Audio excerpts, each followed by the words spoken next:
여러분 안녕하세요. 여기도 펀드매니저 팀입니다.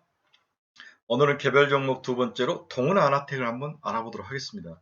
최근에 이제 IT 관련 기업들이 거의 다 박살나고 있는 상황에서 동은 아나텍이 바닥에서 치고 올라오는 모습이 나오는데 과연 왜 치고 올라왔는지, 그리고 향후 연속성과 지속성이 있는 건지, 우리가 또 추가로 투자해 볼 만한 기업인지, 이러한 것들을 한번 좀 관찰을 해보고 분석을 해보는 그러한 의미 있는 시간을 가져보도록 하겠습니다. 그래서 핵심은 지속성이 있는가. 바닥을 치고 올라왔는데 항상 동사가 이렇게 지그재그 하면서 어떤 박스권에 갇혀 있는 모습인데, 박스권 바닥에서 치고 올라오는데 이번에도 박스권 상단에 걸리면 틀림없이 다시 무너질 것이다. 저는 그렇게 보고 있는데 한번 같이 알아보도록 하겠습니다. 여러분들의 구독, 좋아요 저에게 많이 힘이 됩니다. 좀 많이 눌러주십시오. 자, 주가 추이를 봅시다. 12,500원까지 갔던 게 5,700원까지 빠졌다가 다시 8,600원까지 왔으니까 이제 박스권 상단에 올라와 있는 거죠. 시총은 1,522억. 그렇게 큰 종목은 아닙니다. 그런데 이런 종목들이 만약에 이제 대박이 나면은 3,000원, 5,000원까지 올라가는 것이고, 그렇지 않으면 늘 1,500억 사이에 머물러 있는데, MACD도 바닥을 치고 올라오는 그런 나름대로 의미 있는 모습이지만, 저는 개인적으로 거의 상단 꼭대기에 와 있다. 9,000원 정도 치면은 팔아야 되는 게 아닌가 하는 제 기본적인 생각입니다. 동사의 수급치를 보면은 국내 기관 투자가들은 이익에서 토해서 내죠. 그런데 외국인들이 꾸준히 좀 사는 모습이 나타나는데, 이게 정말 외국인이냐, 검은머리 외국인이냐, 여러 가지 이제 상황이 있는데, 제가 봐서는 순수한 외국인은 아닌 것 같아요. 검은머리 외국인일 확률이 높기 때문에 이 신뢰감이 좀 떨어진다, 이렇게 볼 수 있습니다. 동사는 작은 종목이기 때문에 공매도는 뭐 큰 의미는 없습니다. 결론부터 봅시다. 이익 실현을 추천한다. 국내 최초 개발 주문형 반도체인 라이다 에이식 공급을 시작했다. 중국 OIS 시장 확대 수혜주의다. 근데 이제 중국도 이제 핸드폰 시장이 철크덕 재고가 쌓이면서 문제가 발생하면서 주가가 박살이 났죠. 햅틱 드라이브 IC의 자동차와 AR, VR 공급처 다변화가 추진 중이다. 자동차 산업과 햅틱 기술이 AR, VR로 XR로 나가고 있는 거죠. 그러나 충분히 상승 중에서 추가 상승시마다 이익을 실현시켜라. 이게 아니라 이익을 실현시켜라. 이게 제가 여러분들에게 드리는 결론, 주문이다. 이렇게 볼 수 있습니다. 동사는 어떤 기업이냐? 동사 주요 제품을 보면 AF 드라이브 IC 구동칩을 만든 거. IC는 구동칩인데, 우리 이제 오토포커스, OIS 선떨림 방지를 하는 구동칩, 디스플레이 드라이브 IC 구동칩, LED 조명 드라이브를 움직이는 IC 칩을 움직이는 구동칩, 햅틱 드라이브 IC, 전부 구동칩을 만드는 그런 기업이라는 볼 수 있는 거죠. 팹리스, 즉 공장이 없이 시스템 반도체를 설계하는 비메모리 반도체 기업이다. 이렇게 볼 수 있습니다. 이런 어떤 기술들이 그렇게 높은 기술은 아니에요. 그렇죠? 그렇기 때문에 동사가 이제 크게 상승하지 못하고 올라올 때마다 두들겨 맞은데, 일단은 삼성전자에 좀 많이 의존하는 게 있고, 또한 그렇게 높은 기술은 아니다. 돈이 되는 그런 기술은 아니다. 이렇게 볼 수 있습니다. 자, 그러면 동사의 최근 주가 상승 원인을 보면 라이다 에이식이 공급을 시작했다. 이 에이식이라는 건 뭐냐? Application Specific Integrated Circuit라고 그래서 A6라고 부르는데, 특정 목적을 위해 설계된 직접 회로. 한국어는 보통 주문형 반도체라고 부르는 거죠. 이제 ASIC은 주문형 반도체의 어떤 특정 목적을 실행하기 위해서 만든 비메모리 반도체이다. 라이다를 실행시키고 라이다가 작동할 수 있도록 만들어주는 그러한 구동 반도체 칩을 만들었다. 이게 이제 동사의 가장 큰 최근의 주가 상승 원인이죠. 이에 따라서 올해 공급이 본격적으로 시작될 예정이다. 어딘지는 모르겠지만, 라이다는 레이저 발광에 대한 반사광을 측정해 원거리에 있는 대상까지 거리와 특성을 분석하는 그런 기술이죠. 그래서 이제 자율주행이 이제 우리 테슬라 같이 어떤 그림으로 사진으로 판독하는 기업도 있지만은, 나머지 것도 좀 라이다를 사용해서 정확한 거리 측정과 사물을 판독하는 기술 쪽으로 가고 있는 거죠. 라이다는 레이저 구동 컨트롤러, 스캐너 및 광학 센서, 그리고 탐색기로 구성이 되어 있는 거죠. 여기에 들어가는 것을 움직이게 하는 구동칩을 만드는 게 동사의 기술입니다. 동은 아나텍 이 중에서 레이저 구동, 레이저 구동 컨트롤을 움직이게 하는 이러한 비메모리 반도체, 주문형 반도체를 만들어서 공급하는 그런 기업이다. 이게 이제 핵심이라는 거죠. 동사가 이번에 개발한 제품 8채널 레이저 구동 컨트롤러 IC 칩으로 VCMOS 파워 소자를 이용한 직접 회로 방식으로 가격 및 사이즈에서 라이다 제품에 대한 경쟁력을 획기적으로 높였다는 평가이다. 싸게 하면서 성능을 아주 우수하게 만들었다고 볼 수 있는 거죠. 동아나텍이 이번에 개발한 ASIC, 즉 구동 모터 칩은 특정 주문 칩은 협력사 라이다에 대량으로 탑재되는 제품으로 현재 성능 및 신뢰성을 평가 중에 있다.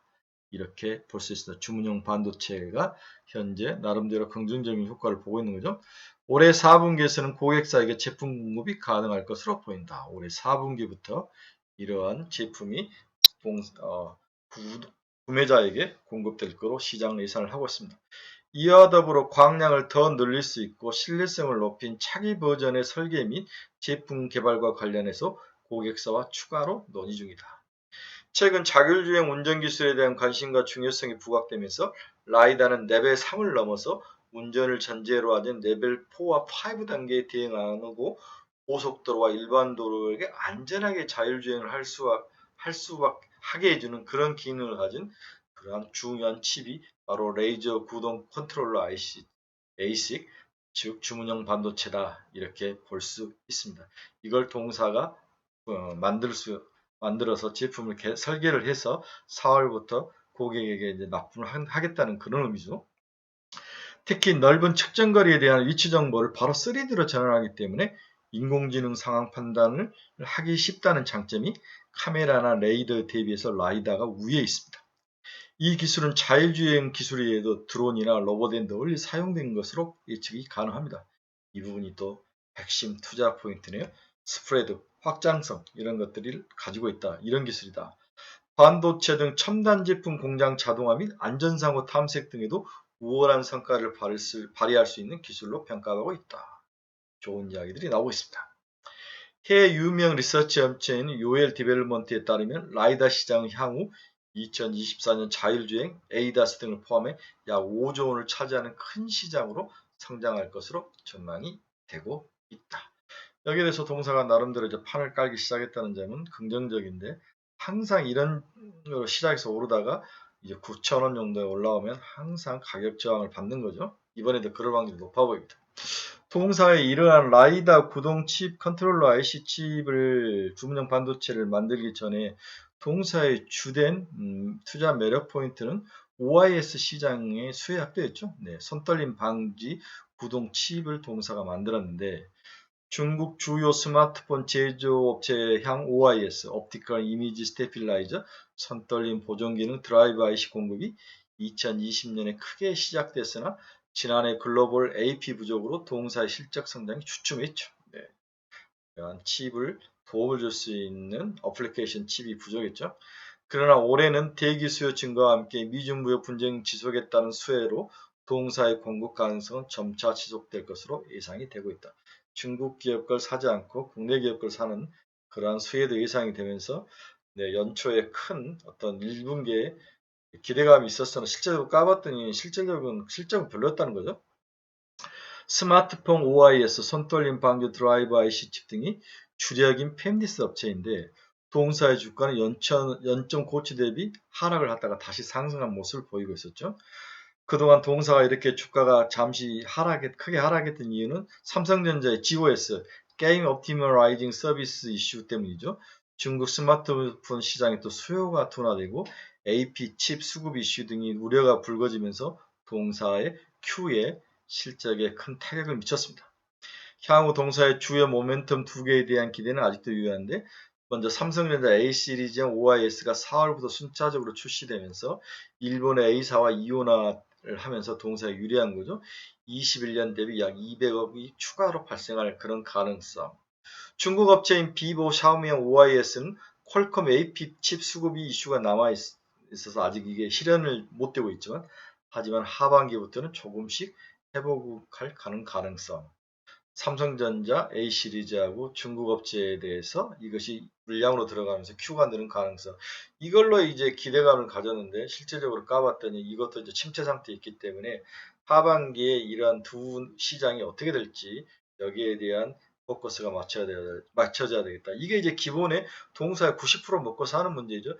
10%가 새로 이제 앞에서 이야기했던 라이다 구동칩이 새로운 목표로 장착된 것. 하지만 기본 펀더멘털은 OIS 시장에서의 동사의 Q와 P의 증가에 달려있다. 이렇게 예상을 해볼 수 있습니다. 대만 미디어텍이 OIS 기능을 포함한 AP 업그레이드를 출시하게 되면 상황은 크게 달라질 수 있는 거죠. 여기가 제대로 들어온다면은 동사의 구동칩은 OIS는 계속 중국 시장 카메라에 탑재될 가능성이 높아 보입니다. 중국 OIS 시장 잠재력은 30% 가정했을 때 채택률을 채용 30%를 가정했을 때 연간 플러스 300억이 추가될 수 있는 가능성은 충분히 있습니다. 구체적으로 오포 비보양 50메가 폴더블 줌 OIS 드라이브 IC를 2022년 하반기에 진입하는 것을 목표로 하고 있고 가능성은 엿보인다고 볼 수 있습니다. 비보양 64메가 OIS 모듈 평가도 지금 진행 중에 있죠. 네. 한국에서 통했다면 중국에서 통할 수 있다. 그렇지만 가격이 문제이고 핸드폰 시장의 침체부가 중요하다 이렇게 볼 수 있죠. 한편 중기적으로 삼성전자 S26, 23, 10메가폴더 향도 실장성 회로 테스트 중으로 가을경 확정될 것으로 보고 있다. 내년에 이제 S23이 나오죠. 10메가폴더 울트라 버전이고 일본 R사 제품을 지금 사용하고 있는데 동사와 더블밴드 이온화될 확률이 높아 보인다. 이렇게 볼 수 있습니다. 또한 동사의 새로운 먹거리는 전장향이 있죠. 햅틱 뭔가를 만지면 직접 이렇게 찌릿찌릿 움직이면서 촉감을 주는데 현대자동차양 사양으로 예정대로 이것은 좀 진행 중에 있다. 탑재가 VR 헤드셋용으로 글로벌 회사와 공급 논의 중이고 이것은 이제 제가 봤을 때는 애플을 이야기하는 거고 잠재 고객사의 성장세와 기존 공급업체와의 점유율에 따라서 잠재적으로 100억 이상 플러스 신규 규모 시장이 열릴 것으로 예상을 하고 있습니다. 단 22년 신규 보증의 채용이 가능할지 벤더 채택만 이루어질지 실적 가시화는 1년 정도 더 보인 2023년에 이루어질 가능성이 있어서 기대감만 존재한다. 시간은 좀 필요하다. 이렇게 볼 수 있기 때문에 먼저 김치 국물을 마시면 안 될 것 같습니다. 이처럼 햅틱 기능, 뭔가 손을 만지면 터치감이 있는 것들은 현대자동차와 AR, VR에 많이 사용되는데 현대차는 이제 우리 인포테인먼트, 우리 앞에 이제 내비게이션이나 길 찾는 거는 문을 눌리면 이렇게 딱딱 이제 찌릿찌릿하게 오면은 굉장히 이제 촉감이 좋은 거죠. 이런 것들. 따라서 노트북향으로 삼성전자, 에이수스 등이 공급이 시작될 것으로 전망이 되었고 자동차 계기판 보조기기 등의 동사 햅틱 드라이브 IC를 현대차와 일부 기종에 공급하고 있고 점차 확대될 그런 가능성 이런 것들로 동사는 나름대로 의미는 있어 보입니다. 또한 AR, VR 기기업체와 햅틱 채택을 또한 검토 중에 있다. 대당 글래스와 스틱의 총 4개가 채택될 것으로 예상을 하고 있습니다. 이것은 우리 애플과의 이야기를 하는 거죠. 현대차가 이러한 햅틱 기술을 자기들의 계기판이라든 보조기기 등의 사용이 갈수록 늘 수밖에 없는 거죠. 이런 것들을 통해서 고급화 사용을 하는 거기 때문에 기본적으로 속도의 문제이지 방향성은 확실히 맞는 거죠. 그래서 과거 장이 좋고 장이 호황일 때는 이런 것들이 시장에 주가가 빠르게 반응이 되지만은 지금처럼 약세장이거나 주가가 흔들릴 때는 이런 것들이 그림의 떡, 그렇죠? 예. 이런 것들에 주의할 필요가 있다. 자고한 동사는 최근 모든 주가들이 다 박살날 때 바닥을 치고 올라오는 그러한 모습. 레이더향 구동칩에 대한 그러한 기술 개발과 이제 생산 단계이고 올 4분기부터 이제 공급이 이루어진다면 동사인 새로운 먹거리, 새로운 시장 진출이라는 의미 있는 것은 있을 수 있다. 이런 기대감이 반영이 되고 있다. 이렇게 볼 수 있습니다. 하지만 이제 거의 다 올라왔기 때문에 9,000원 정도 오면 팔아라. 이익을 실현시켜라. 이게 제가 드린 여러분의 결론이죠. 마지막으로 동사의 영업이익을 한번 봅시다. 2022년 2분기 매출액은 213억 그렇죠? 수익은 129억 나쁘지는 않네요. 그렇죠? 3분기는 171억 4분기는 149억 수익은 꾸준히 100억대 중후반으로 나는 그러한 모습은 있다. 이렇게 볼 수 있습니다. 자, 우리 오랜만에 이 아사레장에서 살아남는 동은아나텍이라는 회사를 한번 봤습니다. 비메모리 기업이고 라이다에 관련된 구동칩을 생산해서 기술력과 그리고 향후 성장성을 동시에 갖춘 기업이다. 하지만 OIS 시장의 침체 이런 것들에 대해서는 한번 또 짚고 넘어야 됐다. 따라서 박스권 안에 움직일 것이다. 9,000원은 팔아라. 이렇게 또 요약 정리 한번 해드립니다. 여러분 감사합니다. 즐겁고 멋진 하루 되십시오.